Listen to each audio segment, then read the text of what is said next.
আসসালামু আলাইকুম। আমি খালিদ আছি আপনাদের সাথে। আজকে আপনাদেরকে আমি নিয়ে যাব একটা খুবই পরিচিত এবং পপুলার স্থান, যেখানে আমরা তিনজন যাচ্ছি। রাজীব ভাই, আমি এবং ফয়সাল ভাই। আমরা একটা মোটরসাইকেলে যাচ্ছিলাম। আলহামদুলিল্লাহ, রাজীব ভাই খুবই সুন্দর করে গাড়ি চালাচ্ছিল। আমি এবং ফয়সাল ভাই পিছনে বসা ছিলাম। আমরা এখন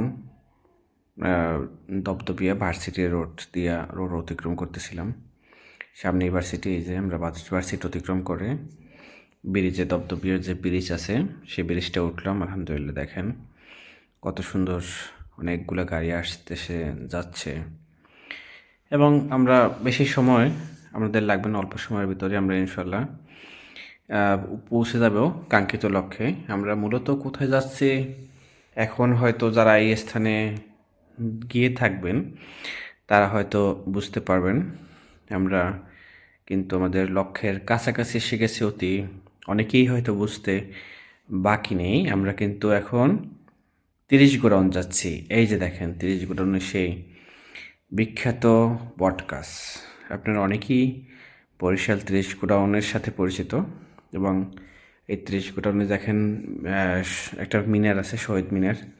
সেই শহীদ মিনার পাশেই কিন্তু স্মৃতিস্তম্ভ, এর পাশেই কিন্তু বটগাছ। আমরা 3 ভাই এসে গেলাম আলহামদুলিল্লাহ অবশেষে।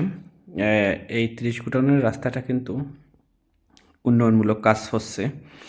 দেখেন ফুচকা পাওয়া যায় এখানে, কত রকম খাবার সামগ্রী এখানে পাওয়া যায়, তা আপনাকে বলে বোঝানো যাবে না। একটা লঞ্চ এখানে ঘাট আছে। আমরা অনেক কিছু দেখলাম এখানে। দেখেন কত সুন্দর ফুলগুলো বাচ্চারা বিক্রি করছে এখানে।